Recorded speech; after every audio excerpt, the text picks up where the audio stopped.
Welcome back. We've already had one arrest tonight on some very serious offences. I've just seen a startlingly detailed call on another case, but there is one overwhelming story tonight. 5 months after a case that made headlines across the nation, and 5 months into inquiries that have been exhaustive. For all that, we've been besieged tonight with calls about the murderous attack against a Czech student that took place in a train lavatory in January. Well, yes, let's start with that terrible attack. The victim was an au pair working in Sussex who was almost killed.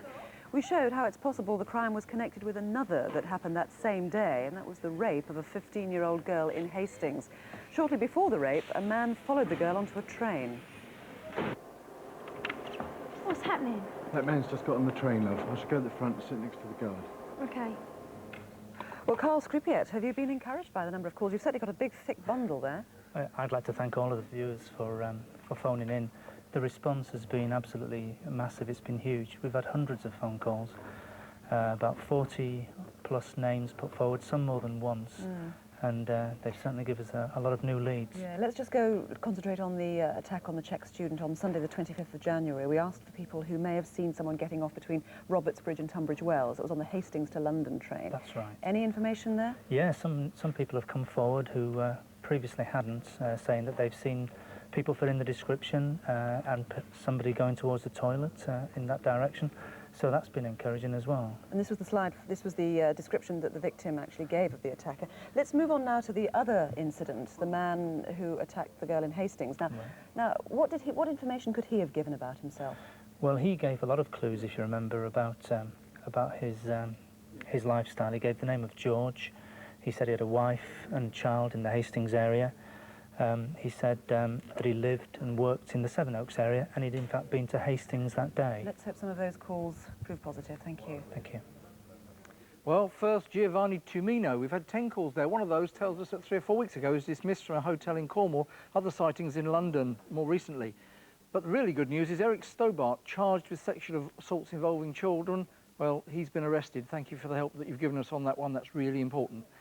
Then hotel deceptions, that Inga Palavica Chute.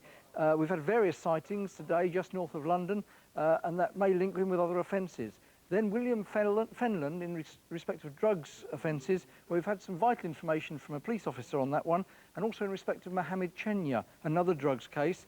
Again, he's interesting leads on a few calls that we've had from that. And finally, Paul Harkin. Well, we've had sightings of him in Liverpool, probably working there today, and officers are chasing that one up now.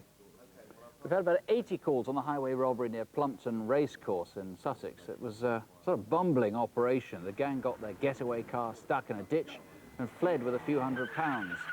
For the catering staff and other motorists, though, they ambushed at gunpoint. It was terrifying. You were right. I don't know. John, got a sudden flurry of calls. There were only 3 about an hour ago, and now you've really got a whole stack of them. And there was one I was talking about at the beginning, which looks fascinating. Yes. I don't know that you can tell us much about it, can you? No, at this stage you can't say too much, but all I can say is that it's some very good information, which possibly has provided a very, very good witness, naming some people, talking about some people and the cars involved. Now, I've seen 2 people named twice. That's right. Are those names linked in any way? Do you know? We don't know at the moment, but what we can say is that they're from the locality that we believe these people may have come from, so it looks very encouraging. And there was another call that I saw, which was taken by a police officer. I really trust this caller, even though it was anonymous, who said this is who did it and gave some names. Again, I've seen that. Again, it looks very good information. It's something we'll be acting on. Very quickly, some keys went missing with the names of racecourses on the fob. Have you found anything about those? We've had 1 or 2 phone calls about keys with racecourse names on them and parts of racecourses. This is looking very good, John. It's looking very encouraging. Thank you. Well, mixed response to our studio items this month. First, the Red Hill deception. Only 1 call so far on this man, so keep ringing if you know who he is. Peckham, aggravated burglary, where this man confronted the householders. And have a look at this travel card. This was left behind by the man you've just seen, so perhaps that'll jog a few memories. Very disappointing results so far, so keep ringing if you know who he is. Next we come to the Walworth robbery. 2 teenagers we wanted to speak to. 2 names have been given in the Nottingham area, which the officers are very interested in. So next, the Tottenham attempted murder, the awful attack on the pregnant woman. 25 callers, and 2 people have independently given the same information, which is being acted upon right now, so that looks promising. And finally, the Oxford Street robbery, 4 calls. 1 call is very positive about IDing one of this suspect, so let's hope that's a positive result as well. Well, there was a reward of £50,000 on one of our appeals, so it's not surprising it's caused a lot of interest. It was an elaborate ambush on a Royal Mail van 6 weeks ago in Godstone, Surrey. Get out of the way! Well, Dave Cook, 90 calls so far. Anything you'll be acting on? Yes, some very positive calls about the location of where the radios could have come from. Certainly worth following up. This was the walkie-talkie that was rather left behind in their rush. Yes, that's correct, the Kenwood. Now, what about the descriptions of the attackers? Number of names put to the CD fits, but I really need some more positive identifications of the CD fits that have been shown in the programme. OK, now you wanted more information on the vans that were used in the ambush as well. Any leads on those? Some very positive leads in the vans, sightings of it, but again, I need more information. So let's just run through what the vehicles were again. we're looking at the blue minibus, which is the one with the cracked windscreen, the white Luton box van with the Raynham vehicle hire on the side, and the white Transit. And I'm wanting information about the location between the 1st and the 28th of April, the day of the robbery. And you also want information on a D-Reg Volvo, roughly brown. It looks blue here, but it's a brown D-Reg Volvo that was seen to be acting rather suspiciously. Let's hope you get something. Thank you. Well, plenty of calls coming in from the fair city of Nottingham. And there's a lady spotted a mirror-back sideboard. If you remember, we're looking for a couple of tea leaves who probably now sing with falsetto voices. And also in Nottingham, this pair of mice and figures, a firm identification there. Not only the figures, but the clock I didn't even speak about. It's always the way. Don't forget the fish. A call in from Ireland for the fish. And if I can make my way over to a dying Gaul before he expires, let me tell you, a gentleman here believes the statue he owned it in 1985 and it was then stolen by his ex-wife. I don't think I want to get involved any further with that one.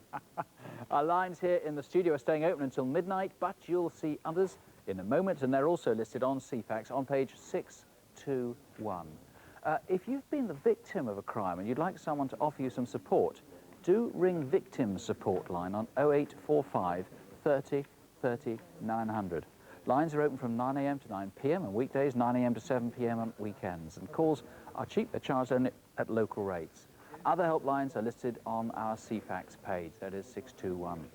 If you've any information on a crime, any crime at all, you can call Crime Stoppers, anonymously if you like, on 0800 555 111. If you're on the internet, you can email us at crimewatchuk at the BBC. That's cwuk@bbc.co.uk.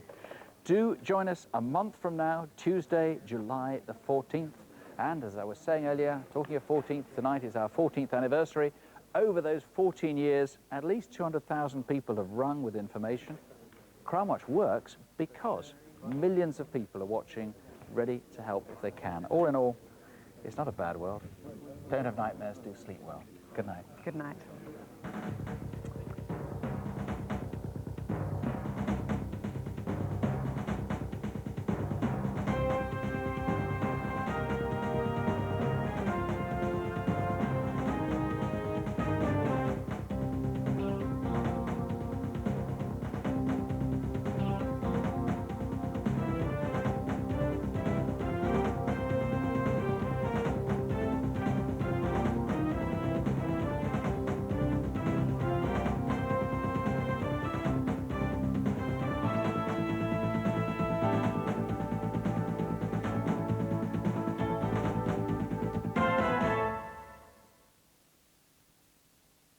Paul's gone missing in the Gaisel estate.